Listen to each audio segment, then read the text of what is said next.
Hello, I'm David Anderson. Today I thought before we go looking at a radio studio, we'd just investigate what radio is all about. Well, not all about, but certainly it's about sound. And sound is really about the only tool we have to paint word pictures on the consciousness or the mind of our listener. And I use the term listener because radio is a one-to-one personal communication medium. It's oftentimes heard announcers will say, "Hello everyone," or "Welcome everyone." Well, we like to be a bit more inclusive in radio, so it's "Hello, good morning to you."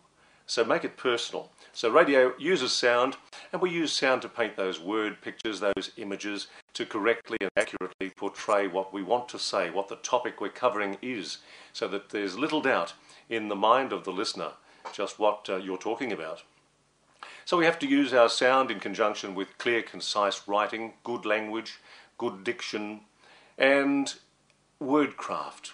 How we paint our pictures very much depends on the words that we use. We can be as mundane as we like, that's lazy journalism, but we can also use our thesaurus, which is one of our best friends, the dictionary is the other one, and we can really be crafty, skillful in the way we write. And there are lots of journalists who write in wonderful ways, and one of my very favourites for cricket, for instance. Now, if you don't follow cricket, you'll think this is utterly boring, but I do recommend that you have a look at Peter Roebuck's columns in the Sydney Morning Herald or The Age. How he writes about what for many is a dry and dusty sport. He writes in such wonderful, colourful ways, and I just can't wait to get hold of his columns. So we use our sound. If you're working in a radio station, you'll probably start out in a regional station. You may, in fact, be lucky enough to get a job with the ABC in a regional station, in which case you'll probably have a team to work with, certainly a programs team, but you'll have a news editor or a journalist in charge, and probably one other journalist, maybe two. There could be a television facility in that studio or that location as well. I'm in Rockhampton.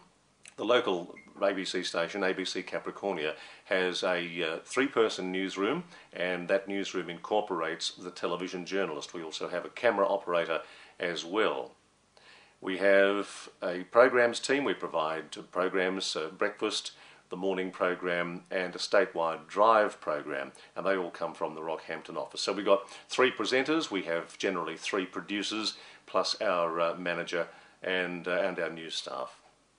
But some little regional stations, certainly for commercial networks, will probably only incorporate in the newsroom one person, perhaps two. And you'll be providing something like 15 stories a day.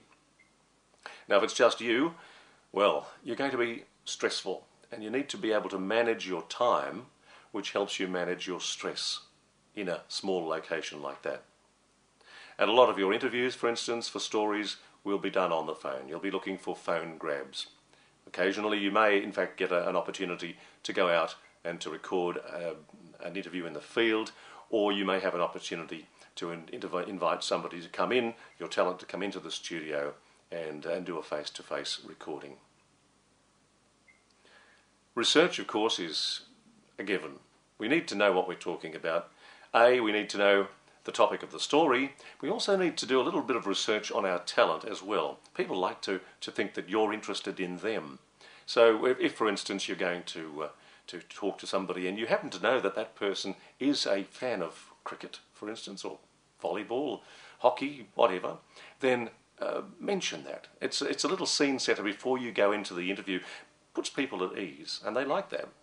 So a little bit of research on your talent or your interviewee, and of course lots of research on the topic, as much as you possibly can, on the topic that you're going to be covering.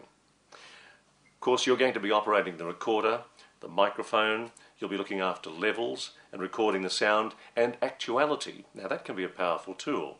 If you're going out into the field, record your interviews, of course, and you're happy with that, but also pause a few minutes and record the sounds around you. Now, they may not always be sounds, but there could be bush sounds, there could be traffic sounds. You might be covering a story on a mine site, for instance, and mine sites are very busy areas, so there'll be lots of trucks and beepings and goodness knows what else. So record the actuality, bring it back to your studio, edit that out and file that in a library of sound effects, and actuality can come in very handy.